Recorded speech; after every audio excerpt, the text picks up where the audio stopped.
hello everyone अस्सलाम वालेकुम नमस्कार मोर एटी नतुन भिडिओले आपलोকক स्वागतम जनाइछु तो मैं आज लैसु एटा माछर रेसिपि पाभ माछर सरियहरे बनाइছিলো खाबले घरते भाबिलो भिडिओ करि थौ जेहेतु मैं फेसबुकत रेसिपि भिडिओ दिए थाकू तो भाबिलो भिडिओ करि थौ तो रेसिपि हिसाबे দিব পাৰিম সেইকাৰণে ভিডিওটো কৰিলো আৰু মই ৰেচিপি দিয়ে থাকো বাৰু এয়া মই মাছখিনি ধুনিয়াকৈ কাটি ধুই ললো আৰু এয়া মই সৰিয়হ তিয়াই থৈছিলো আৰু তিনটা কেঁচা জলকীয়া আৰু নহৰু 4-5 ফুটামান এনেকৈ তিয়াই থৈছিলো আৰু এইখিনি মই ধুনিয়াকৈ পেষ্ট বনাই লম আৰু ইয়াত মই পিয়াজ দুটা দিম এয়া পিয়াজখিনি টুকুৰা টুকুৰকৈ কাটি সৰি দুটা নহয় মই এটা দিছো পিয়াজ আৰু এইখিনি ধুনিয়াকৈ পেষ্ট বনাই লৈছো আৰু সৰিয়হৰে আমাৰ ঘৰত তৰকাৰী সকলোৱে ভাল পায় বাৰু মোৰ ডাঙৰ ছোৱালীজনী বেছি ভাল পায় আৰু এই কেৰাহী পাতি দিলো ইয়াত মই তেল দি দিলো গৰম হৈ গল তেল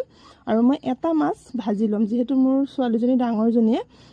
কেঁচা মাছ ভাল নাপায় তো এটা মাছ মই ভাজি লৈছো আৰু এয়া কলা জিৰা দিলো বাগাৰ দিবলৈ আৰু কেঁচা জলকীয়া এটা দিছো যেহেতু মই পেষ্টটো বনাওঁতো মই জলকীয়া দিছো আৰু যেহেতু গুৰি মছলাও দিম তো সেইকাৰণে মই জলকীয়া এটাই দিছো বাগাৰ দিওঁতে যেহেতু পেষ্টটো দিছোৱে তো গুৰি মছলা মই ইয়াত আমি ব্যৱহাৰ কৰা যিখিনি আমি ব্যৱহাৰ কৰো তৰকাৰীত দিবলৈ সেয়াই দিম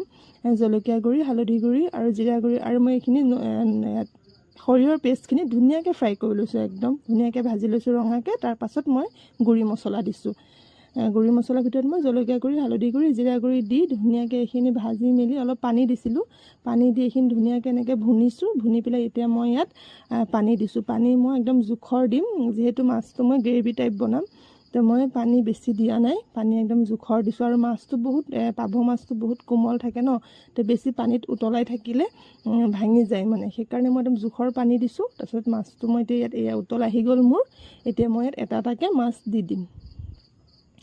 আৰু মাছখিনি মই এটা এটাকৈ দি পেলাই ইয়াত একে ওপৰত ভজা মাছটো দি দিম যোনটো মাছ মই ভাজি লৈছিলো সেই মাছটো মই ইয়াত দি দিম আৰু এয়া মই গোটেইখিনি দিয়া হোৱাৰ পাছত মই ইয়াত ধুনিয়াকৈ আকৌ ঢাকন লগাই দিম অকণ উতল আহিবৰ কাৰণে যেহেতু অলপ বনাব লাগিব হ'ব লাগিব ন মাছটো ভালকৈ কেঁচা মাছ দিছো যেহেতু তাৰ পাছত মই ইয়াত এই ঢাকন লগাই দিলো আৰু এইখিনি ধুনিয়াকৈ যেতিয়া হৈ যাব তাৰ পাছত মই উদঙাই পেলাই এই উদঙাই চালো এইখিনি মোৰ হৈয়ে আহিছে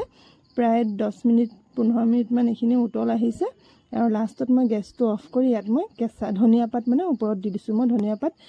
তৰকাৰীবোৰত এনেকেই দিওঁ মানে আগত দি নিদিওঁ হৈ যোৱাৰ পাছত মই ওপৰত ধুনিয়াকৈ দি ঢাকনটো লগাই দিওঁ মোৰ ভাল লাগে মানে অলপ কেঁচা কেঁচা গোন্ধটো আহে যে মই বহুত ভাল পাওঁ যিকোনো বস্তুত মানে মই লাষ্টতে দিওঁ মানে ধনিয়া পাতটো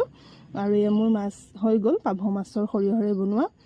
তৰকাৰীটো মোৰ ৰেডি হৈ গ'ল আৰু মোৰ এই মাছৰ ৰেচিপিটো চাই কেনেকুৱা পালে আপোনালোকে জনাব আৰু কোনে কোনে এনেকুৱা বনাই খায় সেইটোও জনাব আৰু